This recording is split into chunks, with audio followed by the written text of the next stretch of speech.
Landslides से पीछे जो भी किया हमने, जैसे मास मूवमेंट किया, जियोमॉर्फिक प्रोसेसेस की, endogenic processes and exogenic processes. Any question? Landslides meaning को समझो पहले। लैंडस्लाइड, स्लाइड मीन फिसलना होता है, लैंड मीन होता है जमीन। जमीन कैसे फिसलती है, दिस इज कॉल्ड लैंडस्लाइड्स। और ये जो पहाड़ी एरिया है जैसे Himachal Pradesh, Uttarakhand, most vulnerable areas in India, ठीक है, होता ही रहता है उनमें। These are relatively rapid and perceptible movements। ये जो हैं ये अपेक्षाकृत रैपिड, रैपिड का मतलब तेज, एकदम से अचानक, और परसेप्टिबल मूवमेंट्स हैं, ऐसी मूवमेंट्स जिनको परसेप्ट किया जा सके, महसूस किया जा सके। देख सकते हैं हम कि लैंडस्लाइड हो रहा है। The materials involve are relatively dry. जो इसमें मटेरियल होता है वो रिलेटिवली ड्राई होता है, सूखा, ठीक है, सूखी मिट्टी लैंडस्लाइड होती है। The size and shape of the detached mass depends on the nature of discontinuities in the rock। जो साइज है और जो शेप है उस डिटैच्ड, अलग हुए मास का, जमीन का, जो लैंडस्लाइड हो रही है उसमें, depends on the nature of discontinuities. Discontinuity के नेचर पर डिपेंड करता है इन द रॉक। रॉक में मतलब एक चट्टान है, चट्टान में दरार आ गई, वो दरार तब तक है जब तक डिसकंटिन्यू है, मतलब रॉक से अलग नहीं होकर के किसी पार्ट को अलग करती, तब तक लैंडस्लाइड नहीं होगा। जैसे ही वो दरार डिसइंटीग्रेट कर देगी उस पार्ट को, लैंडस्लाइड हो जाएगा, ठीक है। The degree of weathering and the steepness of slope. ये जो लैंडस्लाइड है, साइज है, ठीक है, और जो शेप है वो वेदरिंग की डिग्री पर डिपेंड करता है और स्टीपनेस पर डिपेंड करता है। अगर ज़्यादा स्टीप है कोई पहाड़ी, कोई स्लोप है, तो क्या होगा, जल्दी से होगा, जल्दी जल्दी होंगे, ठीक है। और वेदरिंग पर भी डिपेंड करता है कि कितना एरिया वेदर हुआ है, ठीक है। लैंडस्लाइड्स कितना भी बड़ा पार्ट हो सकता है, कितना ही छोटा भी पार्ट हो सकता है। दिस इज कॉल्ड लैंडस्लाइड्स, ठीक है। किस पर डिपेंड करता है, डिसकंटिन्यूटीज पर, रॉक की डिसकंटिन्यूटी पर, ठीक है। डिग्री ऑफ वेदरिंग, कितना वेदरिंग हुई है, और स्टीपनेस पर, तिरछेपन पर, ठीक है, टेढ़ेपन पर। Depending upon the type of movement, movement की टाइप पर डिपेंड करते हुए, मटेरियल्स की मूवमेंट किस हिसाब से हो रही है। Several types are identified in this category. इस कैटेगरी में बहुत से लैंडस्लाइड्स जो है उनको आइडेंटिफाई किया गया है। मतलब लैंडस्लाइड्स के टाइप के हम बारे में हम पढ़ेंगे। स्लम्प, स्लम्प क्या होता है? Slump is slipping of one और several units of rock debris, ठीक है। चट्टान का जो डेब्रीज है, ठीक है, कूड़ा कचरा जो है उसके ऊपर जो डेब्रीज है, जो मटेरियल है चट्टान का, वो स्लीपिंग होता है। एक यूनिट का मतलब एक जगह से या कई जगह से, उसको हम स्लम्प बोलते हैं। विद ए बैकवर्ड रोटेशन, जिसकी रोटेशन बैकवर्ड की तरफ होती है, with respect to slope over which the movement takes place, ठीक है। उस स्लोप की संदर्भ में, जिस स्लोप के ऊपर ये मूवमेंट होती है, बैकवर्ड रोटेशन होती है उसकी, पीछे की ओर घूम रहे होते हैं, ठीक है। अब देखो इनिशियल स्लोप ये है, यहां थी वो, ठीक है, ये वाली स्लोप इनिशियल स्लोप होगी। Slump body showing backward rotation of materials, ये है स्लंप बॉडी। बैकवर्ड रोटेशन दिखाती है, पीछे की ओर इसकी रोटेशन होती है, ठीक है, मटेरियल्स की, ठीक है। पीछे की ओर रोटेशन का मतलब ये जो इनिशियल है ना, ये यहां थी, यहीं पर है, लेकिन ये जो नीचे वाला एरिया है ना, ये बैकवर्ड रोटेशन पहले ये होता है, ऊपर से नहीं गिरता पहले। बैकवर्ड का मतलब पीछे, ये जो मटेरियल है, इतने मटेरियल को लैंडस्लाइड होना है तो यहां से गति होगी, समझ गए। ये क्या होगी, ये स्लंप होगी। 6.6 स्लंपिंग दिखा रखी है, ठीक है। रैपिड रोलिंग, तेज गति से घूमना और स्लाइडिंग या फिसलना ऑफ अर्थ डेब्रीज, मिट्टी का, विदाउट बैकवर्ड रोटेशन, बिना किसी बैकवर्ड रोटेशन के, mass is known as debris slide, उसको डेब्रीज स्लाइड बोला जाता है, ठीक है। जिसमें बैकवर्ड रोटेशन नहीं है उसको क्या बोलते हैं, डेब्रीज स्लाइड, ठीक है। Debris fall is nearly A free fall. जो डेब्रीज का फॉल होता है, डेब्रीज का मतलब मिट्टी का मटेरियल, कूड़ा कचरा है कुछ भी हो, उसका जो गिरना होता है एक फ्री फॉल होता है ऑफ अर्थ, जमीन से अर्थ डेब्रीज का, फ्रॉम ए वर्टिकल और ओवर हैंगिंग फेस, एक वर्टिकल से या ओवर हैंगिंग फेस से। फेस का मतलब होता है सामना, ठीक है, सामने का जो पार्ट होता है किसी भी चट्टान का, ठीक है, उस सामने के पार्ट से जो वो जो डेब्रीज गिरता है वो फ्री फॉल होता है, किसी के सहारे से नहीं पड़ता, वो अपने आप गिरता है। Sliding of individual rock masses, एक अकेली चट्टान का जो भाग है अगर वो स्लाइडिंग हो रहा है डाउन बेडिंग, नीचे बेडिंग की तरफ, ठीक है, उसके तल की तरफ, जॉइंट और फोल्ट सरफेसिस, या जॉइंट से हो रहा है या फोल्ट सरफेसिस से हो रहा है, इज रॉक स्लाइड, इसको रॉक स्लाइड बोलते हैं। रॉक स्लाइड किसको बोलते हैं? इंडिविजुअल रॉक का, एक अकेली चट्टान का मटेरियल, ठीक है, कहां से स्लाइडिंग हो रहा है? बेडिंग, डाउन की, नीचे की तरफ, बेडिंग की तरफ। बेडिंग का मतलब जहां पर रॉक टिकी हुई है उसका जो तल है वहां जॉइंट है वो, और फोल्ट सरफेसिस या फोल्ट सरफेसिस से हो रहा है, ठीक है। ऐसी सरफेस से हो रहा है जिसमें दरारें पड़ी हुई हैं, या ऐसी सरफेस से हो रहा है जिसमें कोई दरार नहीं पड़ी हुई है, उसको क्या बोलते हैं? Rock slide. Over steep slopes, steep slopes के ऊपर rock sliding is very fast. जो रॉक स्लाइडिंग होती है, चट्टान का जो गिरना होता है फिसल करके, वो बहुत फास्ट होता है एंड डिस्ट्रक्टिव, और विनाशकारी होता है। बीच में पेड़ पौधे हैं या किसी का मकान बना हुआ है तो डिस्ट्रक्शन होगा वहां, ठीक है। फिगर 6.7 शोज लैंडस्लाइड्स, जो फिगर 6.7 है नीचे वाली, लैंडस्लाइड्स को शो करती है। स्कार्स काउंट होता है धब्बे, लैंडस्लाइड्स के धब्बे शो करती है, यहां से लैंडस्लाइड्स हुआ है। और स्टीप स्लोप्स पर से slides occur as planar failures along discontinuities, ठीक है। जो स्लाइड होता है वो तब होता है जब प्लैनर फेलर्स होता है, ठीक है। डिसकंटिन्यूटीज लाइक, डिसकंटिन्यूज की तरह, लाइक मीन की तरह, कौन सी डिसकंटिन्यूज? न्यूटी, जैसे बेडिंग प्लेन्स, बेडिंग प्लेन्स में जो डिसकंटिन्यूटीज है उनके कारण, दैट डिप स्टीपली, जो डिसकंटिन्यूटी डीप, डूबती हुई है, मतलब गहराई तक गई हुई है।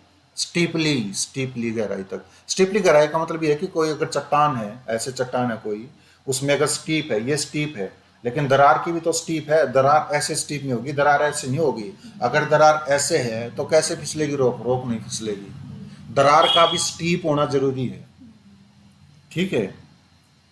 Rock fall is free falling of rock blocks और any steep slope keeping itself away from the slope. जो रॉक फॉल है वो किसी भी रॉक का मतलब फ्री फॉल होता है, अपने आप गिरती है वो, आज़ादी से, किसी के सहारे से नहीं गिरती वो, ठीक है।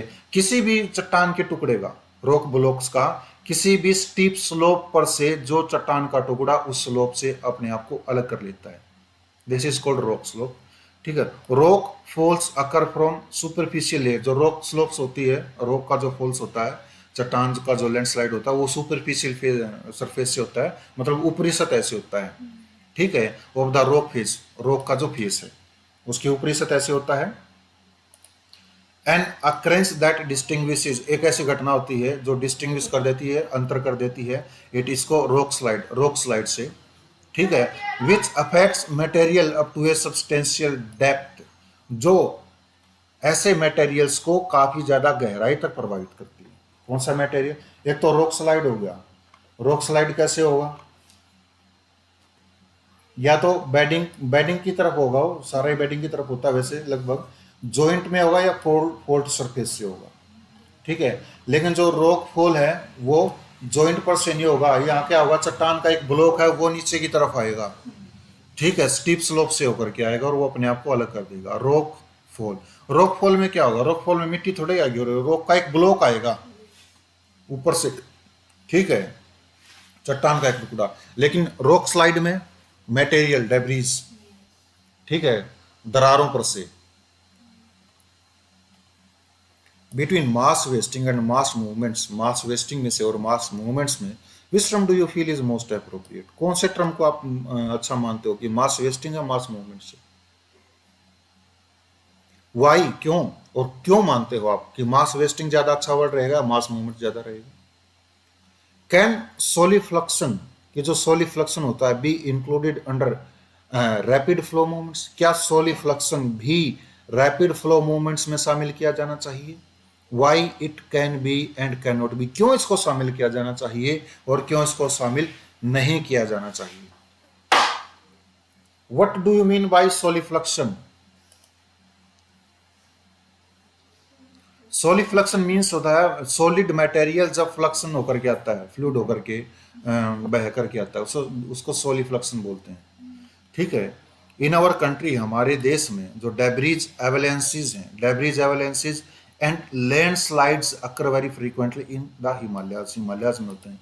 एवलेंसीज में बताऊंगा एवलेंसीज क्या होता है। कोई पहाड़ी लगा लो, ग्लेशियर लगा लो, ग्लेशियर का एक टुकड़ा टूट करके जब आता है उसका एवलेंसीज बोलते हैं। ठीक है, मैं दिखाता हूँ कि ये एवलेंसीज देखा हुआ होगा, एवलेंसीज नहीं देखा हुआ, मैं दिखाता हूँ एवलेंसीज।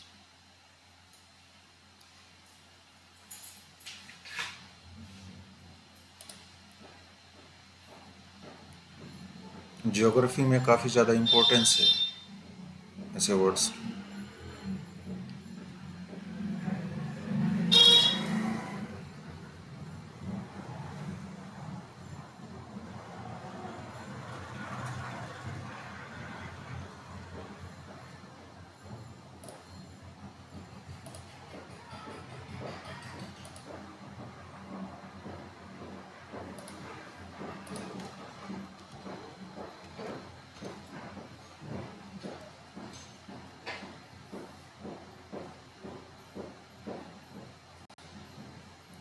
हिमालय एरिया में होते हैं ज़्यादा।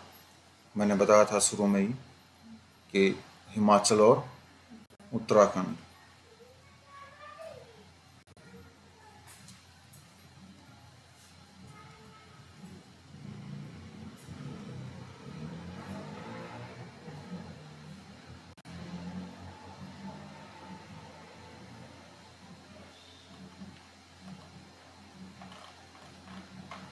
मोस्टली शॉर्ट्स दे रखे हैं छोटे छोटे।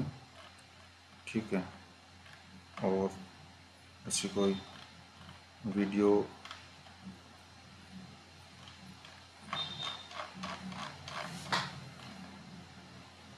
इसको देख लो, एवलेंस।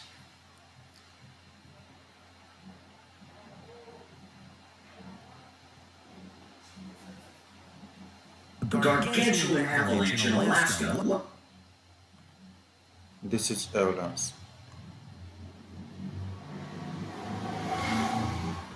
बर्फ का एक टुकड़ा, ठीक है, गिर गया, नीचे आ गया। और ये जो एवलेंस है ना, बड़ी अच्छी तरह से बाहुबली मूवी में दिखाया गया है। ठीक है, एवलेंस से ही।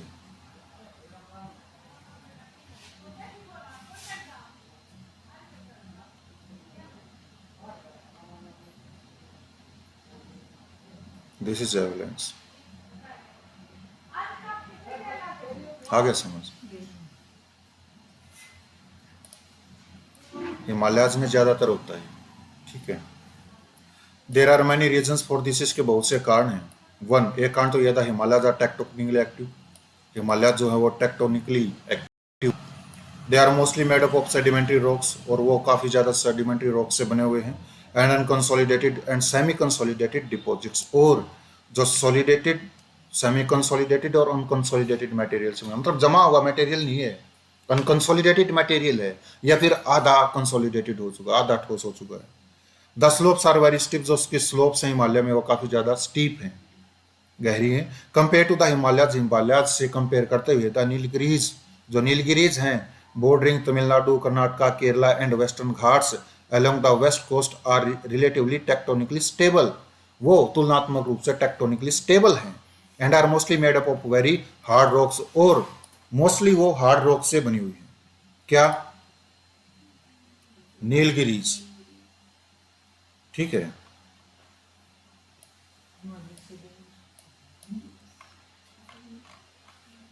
नीलगिरी की पहाड़ियां। ठीक है, इसके बॉर्डरिंग एरियाज, ये जो एरिया दिखाई दे रहा है लाल लाल से, ये वाला।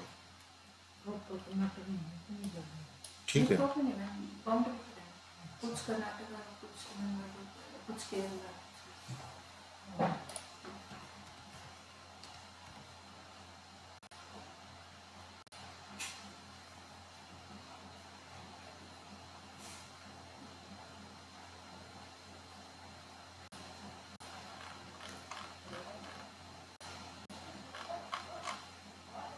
कोई भी जगह नहीं छोड़ रखी लोगों ने बसने के लिए। India is the most populated country. Heavily populated. This is Nilgiri, जहां पर भी जगह मिली वहीं पर।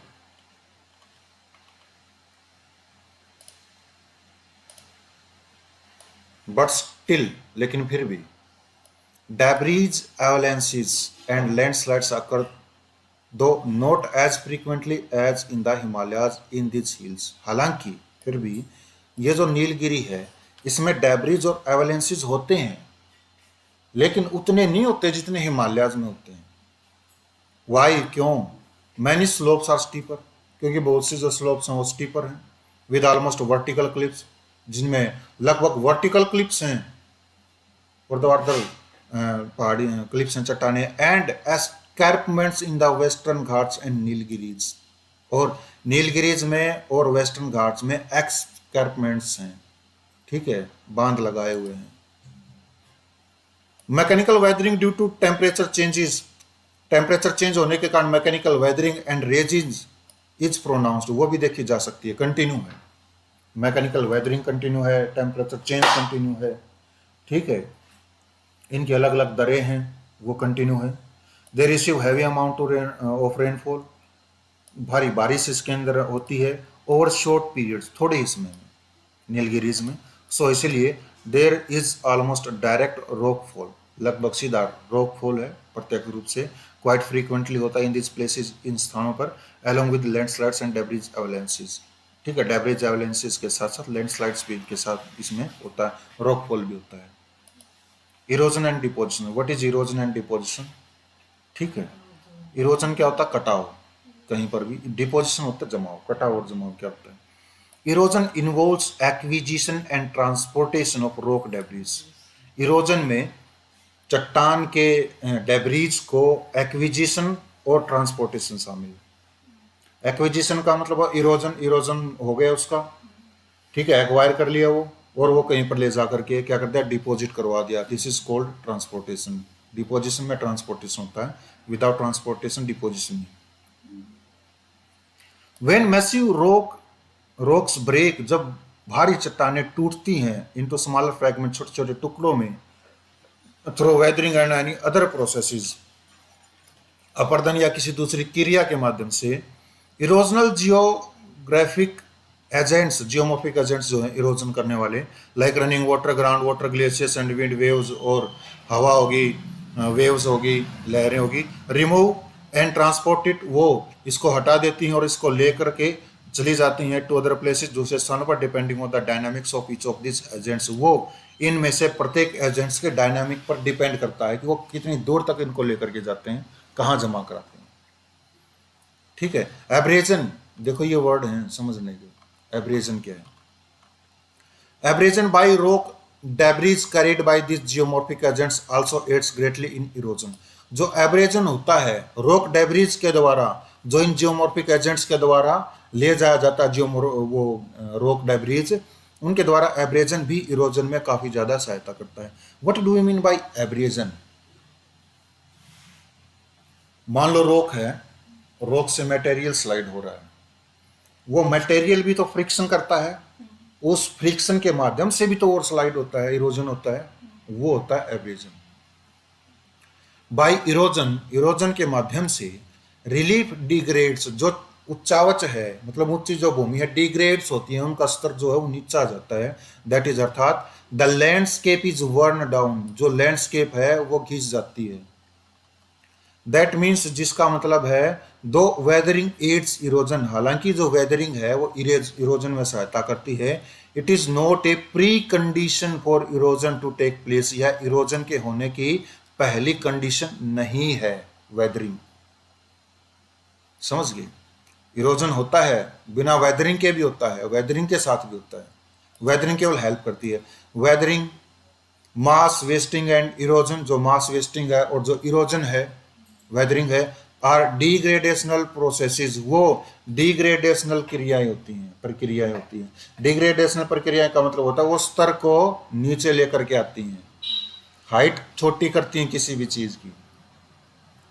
इट इज इरोजन, या इरोजन है, that is largely responsible for continuous change that the earth surface is undergoing, जो मुख्य रूप से जिम्मेवार है जिससे अर्थ की जो सरफेस है वो घिस रही है, जिसके घिसने के माध्यम से अर्थ की सरफेस जो गुजर रही है उसके लिए क्या रिस्पॉन्सिबल है, इरोजन। ठीक है, अर्थ की सरफेस कितनी ऊंची हो, इरोजन होकर के वो वापस लेवल में आती रहेगी, कितने भी ऊंचा होता रहे कोई भी। ठीक है, जैसे टीले हैं, ठीक है, जिन पर कुछ भी वनस्पति नहीं है, जैसे मरुस्थलों में होता है। ठीक है, सैंड बार्स होते हैं। ठीक है, वो सैंड बार जो है वो नए नए बनते रहते हैं, रात को जब हवा चलती है वो क्या करती है, इरोजन कर देती है, एक मटेरियल को यहाँ से उठा करके ट्रांसपोर्ट करती है, फिर उसको डिपॉजिट कर देती है। सैंड बार्स हो गए, बारचन्स हो गए, ऐसे ऐसे आकृतियां बनती हैं उसमें। It is erosion that is largely responsible for continuous changes that Earth's surface is undergoing, as indicated in Figure 6.1. जैसा कि फिगर 6.1 में दिखाया गया है। डेन्यूडेशनल प्रोसेसेस, जो डेन्यूडेशनल प्रोसेसेस होती हैं like erosion and transportation, are controlled by kinetic energy. उसे काइनेटिक एनर्जी के द्वारा कंट्रोल किया जाता है। काइनेटिक एनर्जी के द्वारा कैसे कंट्रोल किया जाता है बताना। What are denudational processes? Denudational processes कौन से होती हैं? यही शब्द है छोटे छोटे समझने के, जो आपके बेसिक्स को क्लियर करते हैं। डेनोटेशनल प्रोसेस समझ में नहीं आ रहा, इसको मैं बता रहा हूं तो फिर कैसे लाइन समझ में आएगी। डेनोटेशनल प्रोसेसेस में वो सारे एजेंट्स शामिल होते हैं जो एक मटेरियल को एक जगह से उठा करके दूसरी जगह पर डिपॉजिट करते हैं।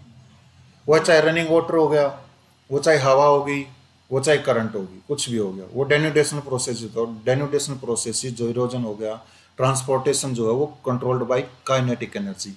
काइनेटिक एनर्जी के द्वारा कंट्रोल होता है। काइनेटिक एनर्जी के द्वारा कंट्रोल होने का मतलब है जितनी दूर तक उसको बहा करके लेके जाया जाएगा वहीं तक वो जमा करवा देंगे। This is called kinetic energy. The erosion and transportation of earth material, earth material का जो इरोजन होता है, कटाव, उसका जो ट्रांसपोर्टेशन होता है, परिवहन जो होता है, ठीक है, is brought about by wind. वो एक हवा के द्वारा, विंड के द्वारा होता है। रनिंग वाटर, बहते पानी के द्वारा होता है। ग्लेशियर्स के द्वारा होता है, लहरों के द्वारा होता है, ग्राउंड वाटर के द्वारा होता है। ठीक है, मतलब ये सारे जो एजेंट्स हैं ये इरोजन करते हैं और डिपोजिशन करते हैं, ट्रांसपोर्टेशन करते हैं। ऑफ दिस द फर्स्ट, इन सब में जो पहला है क्या, wind. The first three agents, जो पहले तीन एजेंट्स हैं, wind, running water and glaciers जो हैं, are controlled by climatic conditions. ये क्लाइमेटिक कंडीशंस के द्वारा कंट्रोल किए जाते हैं। ठीक है, इन एजेंट्स में से they represent three state of matter. ये मैटर की तीन स्टेट को रिप्रेजेंट करते हैं। गैसियस विंड होगी, लिक्विड रनिंग वाटर हो गया, सॉलिड ग्लेशियस रिस्पेक्टिवली। ठीक है, can you compare three climatically controlled agents? क्या आप इन तीनों क्लाइमेटिकली कंट्रोल्ड एजेंट्स को कंपेयर कर सकते हैं, तुलना कर सकते हैं इनकी? The work of the other two agents, जो बाकी दो एजेंट्स बच गए, वेव्स एंड ग्राउंड वाटर, इनका जो काम है, erosion waves, two agents of erosion waves and ground water is not controlled by climate. ये जलवायु के द्वारा नियंत्रित नहीं होता है। कौन से दो? Waves and ground water. ये जो दो अदर बच गए ये क्लाइमेट के द्वारा कंट्रोल नहीं होते। In case of waves it is the location along the interface of litho and hydrosphere. ठीक है, जहां तक लहरों की बात है या लोकेशन है, जो इनके लिथो के और हाइड्रोस्फीयर के लोकेशन पर डिपेंड करता है, इनके लोकेशन पर डिपेंड करता है। What do you mean by litho? भूमि, जमीन, हाइड्रो वाटर, हाइड्रोस्फीयर। लिथोस्फीयर और हाइड्रोस्फीयर का जो लोकेशन है उसमें वेव्स पर डिपेंड करता है, जहां तक वेव्स आती हैं। ठीक है, कोस्टल रीजन्स हो गया, वो इनकी बाउंड्री कोस्टल रीजन पे, that will determine the work of waves. Coastal region जो हैं वो वेव्स के वर्क को निर्धारित करेंगे कि वेव्स कहां तक हैं, क्या कर रही हैं। वेयरएज जबकि जब ग्राउंड वाटर है, वर्क ऑफ ग्राउंड वाटर, उसका जो काम है is determined more by the lithological character of the region. वो किसी अक्षेत्र का जो लिथोलॉजिकल विशेषता है उसको डिटरमाइंड करेगा। किसको? ग्राउंड वाटर के वर्क को। ठीक है, if the rocks are permeable, यदि चट्टाने परमिएबल हैं, जिनमें पानी जा सकता है, एंड सोल्यूबल, और वो चट्टाने सोल्यूबल हैं, घुलनशील हैं, and water is available only then, और वाटर अवेलेबल है उस टोपोग्राफी में, लिथोस्फीयर में, ओनली देन, केवल तभी karst topography develops. Karst topography develop होती है। What do you mean bye karst topography? Most important है कार्स्ट टोपोग्राफी। ठीक है, मान लो कोई चट्टान है और चट्टान परमिएबल है, चट्टान में पानी आ गया, मतलब पानी जा सकता है उसमें, और पानी जो है वो जो चट्टान है वो सोल्यूबल भी है, ठीक है, एंड वाटर इज अवेलेबल, और उसमें पानी भी अवेलेबल है, तब कास्ट टोपोग्राफी डेवलप होती है। कास्ट टोपोग्राफी क्या होती है, इसमें शायद फोटोज दिए गए होंगे, मैं एक बार देख लूँ, नहीं तो फिर मैं बताऊंगा कि कास्ट टोपोग्राफी क्या होती है, नहीं दिए गए, ठीक है। जो कास्ट टोपोग्राफी है ना, उसमें क्या होता है, पानी चला गया, ठीक है, ग्राउंड वाटर ऐसे जाएगा 90 डिग्री, फिर ऐसे, फिर ऐसे, फिर ऐसे, ऐसे करते करते वो नीचे तक जाएगा, ठीक है। वो क्या होती रहेगी, चट्टान उस पानी में केमिकल रिएक्शन होता रहेगा, केमिकल रिएक्शन होकर के क्या होगी, वो चट्टान धीरे धीरे वेदरिंग होती रहेगी, इरोजन होती रहेगी और होती रहेगी, नीचे फिर क्या हो जाएगा, नीचे पूरा का पूरा एक बेसिन बन जाएगा। This is called karst topography, आगे आएगी, ठीक है। और इसमें क्या होगा, इसमें पानी जो है अगर ज़्यादा ठंडे क्षेत्र होंगे, कास्ट टोपोग्राफी होगी, पानी टपकता रहेगा, टपकता रहेगा, टपकता रहेगा, एक पानी का वो हो जाएगा नीचे, एक वो जैसे बर्फ़ जमती है ना, हम देखते हैं फ्रीजर में, ठीक है, कि पानी जो है नीचे आ रहा था और आते आते ठंड इतनी होगी कि यहीं पर जम गया, ठीक है। कई बार क्या होगा, पानी टपकता रहेगा, जो बर्फ़ जमती रहेगी, लेवल उसका बड़ा होता रहेगा, ठीक है। तो एक ऊपर से और एक नीचे से, लेकिन जब वो ऊपर से और नीचे से दोनों मिल जाते हैं तो उसको पोल बोलते हैं, ठीक है। ऐसे आगे फोटोज वगैरह आएंगे आगे। इन द नेक्स्ट चैप्टर, अगले चैप्टर में भी shall be dealing with the land forms, हम उन लैंड फॉर्म्स के बारे में डील कर रहे होंगे, produce by each of this agents of erosion, जो हर एक इरोजन के एजेंट्स के द्वारा प्रोड्यूस की जाती है, बनाई जाती है, वो लैंड फॉर्म्स को हम पढ़ेंगे, ठीक है। Deposition is a consequence of erosion, जो डिपोजिशन होता है वो कटाव का ही परिणाम होता है। जमाव किसका परिणाम है, कटाव का। द इरोजनल एजेंट्स, जो इरोजनल एजेंट्स हैं, कौन से, running water, wind, glacier, waves, ground water, ये जो एजेंट्स हैं, लूज देयर वेलोसिटी, वो उनकी वेलोसिटी को क्या कर देते हैं, लूज कर देते हैं, ठीक है। And hence energy on gentler slopes, और जो जेंटलर स्लोप्स हैं उन पर जो एनर्जी है, and the materials carried by them start to settle themselves, और जो मटेरियल्स है जो उनके द्वारा लाए जाते हैं वो सेटल होना शुरू हो जाते हैं। मतलब ये है कि जो इरोजनल एजेंट्स हैं वो अपनी वेलोसिटी का मतलब तीव्रता, तीव्रता को कम कर देते हैं। मतलब पानी है ऊपर ढलान पर से आ रहा है, तेज गति से आएगा, लेकिन धीरे धीरे वो जब मैदानों में एंट्री करेगा उसकी वेलोसिटी कम हो जाएगी, और वो जो कुछ अपने साथ बहा करके लेकर के आया है वो उस मैदानों में जाकर के क्या करेगा, सेटल करना शुरू कर देगा, डिपोजिशन करना शुरू कर देगा। इन अदर वर्ड्स, दूसरे शब्दों में, deposition is not actually the work of any agent, जो डिपोजिशन है वो वास्तव में किसी एजेंट का काम नहीं है। द कोर्सर मटेरियल्स, मटेरियल जितना कोर्स होगा, गेट डिपॉजिटेड फर्स्ट, वो फर्स्ट डिपॉजिट होगा, एंड फाइनर वंस लेटर, और जो फाइनर वंस जो मटेरियल होगा वो बाद में डिपॉजिट होगा। मटेरियल जितना मोटा होगा, भारी होगा, पहले जमा होगा, मटेरियल जितना पतला और जितना फाइन होगा, हल्का होगा, वो उतना ही देर से जमा होगा। बाय डिपोजिशन, डिपोजिशन के माध्यम से या डिपोजिशन करके डिप्रेशंस गेट फिल्ड अप, जो डिप्रेशंस होते हैं, जो गड्ढे होते हैं वो बढ़ जाते हैं।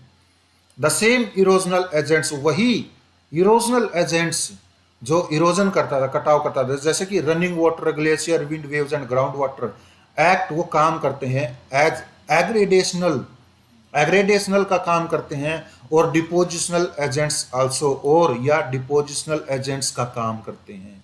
वही जो कटाव करते हैं वही जमाव का काम करते हैं। एग्रेडेशनल का मतलब ये होता है कि जो उसकी ग्रेडियंट्स है, जो स्तर है, उसको बढ़ाते हैं, ठीक है। पहले डिप्रेशन है, जमाव हो गया, ग्रेडिंग क्या होने लगी, धीरे धीरे उसका लेवल बढ़ने लग गया। After some point of time we see that there is no depression, there is even land, ठीक है। What happens to the surface of the earth due to erosion and deposition, पृथ्वी की सतह को क्या होता है जब कटाव होता है और जमा होता है, ठीक है। इज इलेबोरेटेड, इसकी व्याख्या की गई है इन द नेक्स्ट चैप्टर, अगले चैप्टर में, उन landforms and their evolution, landforms में और उसके इवोल्यूशन से। There is a shift of material, material की एक शिफ्ट होती है, ट्रांसफर होता है उनका, in mass movement, mass movement में, as well as in erosion, और इरोजन में भी कटाव होता है, शिफ्ट हो गया, यहाँ मटेरियल था कट करके वहां चला गया, from one place to another, एक स्थान से दूसरे स्थान पर, मास मूवमेंट में भी और इरोजन में भी। सो इसीलिए why can't both be treated as one and the same, क्यों दोनों को एक ही नहीं ट्रीट किया जा सकता कि दोनों सेम है, ठीक है, मास मूवमेंट को और इरोजन को, ठीक है। Can there be appreciable erosion, क्या सराहनीय इरोजन हो सकता है विदाउट रॉक्स अंडरगोइंग वेदरिंग, बिना रॉक्स जो वेदरिंग के होकर के गुजरे हैं, मतलब जिस चट्टान का वेदरिंग नहीं हुआ है, अपर्दन नहीं हुआ है, क्या उसका कटाव संभव है? ठीक है, सकता है, अभी पीछे हमने पढ़ा है, दोबारा फिर से देखना वीडियो को रिवाइंड करके। सॉइल फॉर्मेशन, सॉइल की फॉर्मेशन कैसे होती है, मिट्टी का निर्माण कैसे होता है? मिट्टी का निर्माण जैसे मैंने बताया भी होगा, पी कोर्ट, ठीक है। P means parent rock, C for climate, O for organisms, R for relief structure and T for temperature.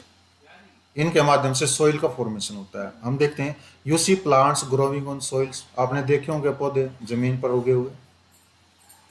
You play in the ground, आप जमीन पर खेलते हो, and come into contact with the soil, जमीन के संपर्क में आते हो। You touch and feel soil, आप भूमि को टच करते हो, महसूस करते हो।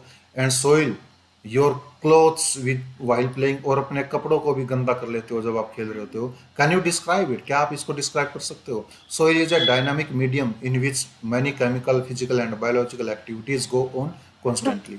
जो सॉइल है वो एक डायनामिक मीडियम है जिसमें बहुत सी रासायनिक, फिजिकल, भौतिक या जैविक एक्टिविटीज लगातार चल रही होती हैं जमीन में, धरती में। Soil is a result of decay, जो सोइल है वो डिके का एक रिजल्ट है, ठीक है।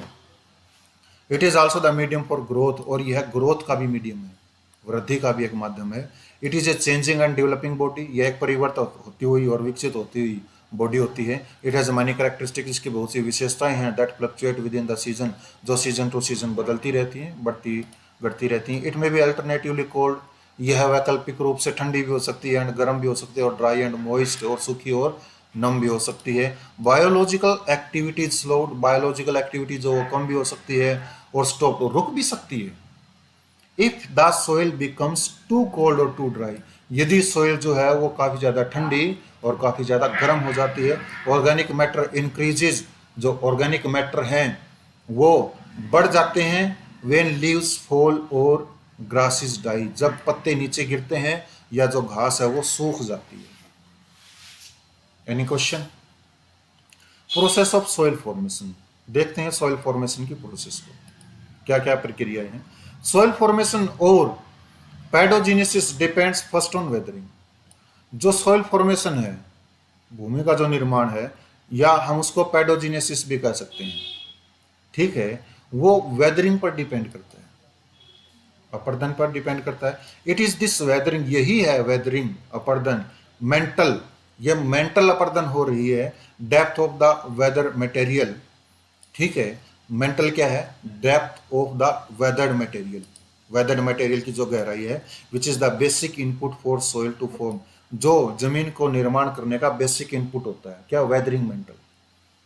क्रस्ट के बाद मेंटल आती है, क्रस्ट तो मिट्टी है ही सारी, ठीक है, लेकिन उसके नीचे जो मेंटल है, जो चट्टाने हैं, ठीक है, वो क्या हो रही है? वो वेदर्ड हो रही है, ठीक है, और वेदर्ड होकर के क्या होती है? क्रस्ट बन रही है, मिट्टी बन रही है, ठीक है, और ये बेसिक इनपुट है। फर्स्ट, सबसे पहले द वेदर्ड मटेरियल, जो वेदर्ड मटेरियल है, और transported deposits are colonized by bacteria, या किस कोई ऐसा डिपॉजिट जिसको ट्रांसपोर्ट करके लेकर के आया गया हो, उनमें बैक्टीरिया हो जाते हैं कोलोनाइज्ड, बहुत से समूह बैक्टीरिया की कॉलोनी बन जाती है। And other inferior plant bodies, और जो छोटे प्लांट बॉडीज हैं लाइक मोसिस एंड लीचन्स, या वो उसके ऊपर चले जाते हैं। कहाँ? वेदर्ड मटेरियल पर।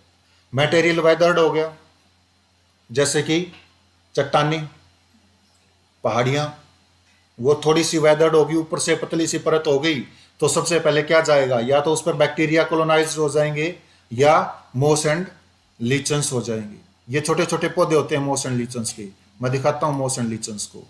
ये जो एरिया दिखाई दे रहा है ना, ये हरा हरा, ठीक है, इसको जूम करूंगा ना मैं तो ये पेड़ पौधे दिखाई देंगे बड़े बड़े, ठीक है। ये जो एरिया है, इस एरिया के आने से पहले, इन पेड़ों के आने से पहले, ठीक है, मोस एंड लीचेंस आती हैं, ठीक है। हिमालयाज में जा करके देखोगे सेम वही मोस एंड लीचेंस, ये जो हरा हरा क्षेत्र दिखाई दे रहा है, ठीक है, यहां देख लो,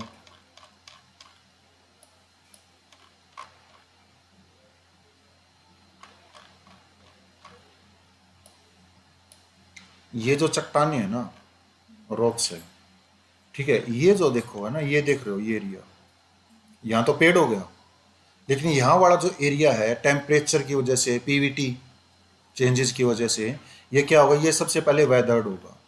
वेदर्ड होने के बाद क्या होगा, यहाँ पर बैक्टीरियाज आएंगे और फिर क्या आएगी, लीचेंस एंड मोसिस। मोसिस एंड लीचेंस क्या होते हैं, वो बिल्कुल बिल्कुल वो होते हैं पौधे का प्रारंभ। हाँ, ठीक है, ये है।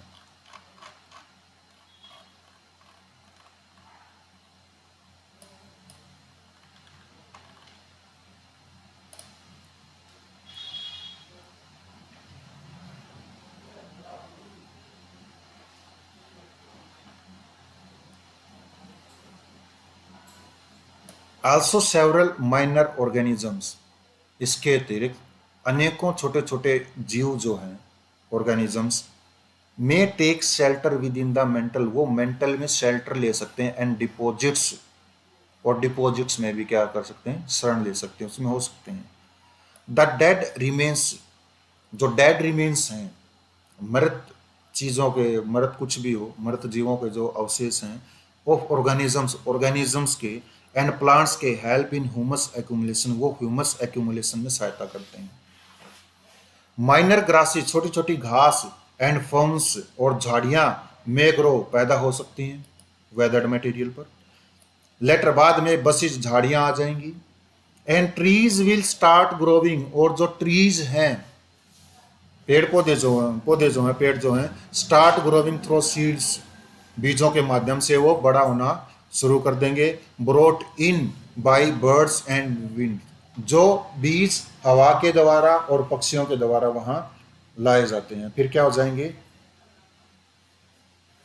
पेड़ हो जाएंगे वहां पे, ठीक है। ये एक प्रोसेस दिखा रखी है, सीरियल प्रोसेसेस, पायोनियर प्रोसेसेस, जैसा कि एनवायरनमेंट में हमने कभी देखा होगा, ठीक है, कि पहले ये होगा, ये होगा, फिर ये होगा, फिर लास्ट में, ठीक है, प्रोसेसेस बढ़ती चली जाएंगी। Plant roots penetrate down, plant roots जो हैं वो जमीन को पेनिट्रेट करेंगे, छेद करती हुई नीचे चली जाएंगी। ब्रोविंग एनिमल्स ब्रिंगिंग अप पार्टिकल्स, जो ब्रोविंग एनिमल्स हैं वो पार्टिकल्स को बाहर लेकर के आएंगे। Mass of material becomes porous, जो उस मटेरियल है जो वेदर्ड हुआ है, उसका जो मास है, उसका जो भाग है, भार जो है, टोटली एरिया जो उसका, वो पोरस हो जाएगा, छेद हो जाएगा उसमें।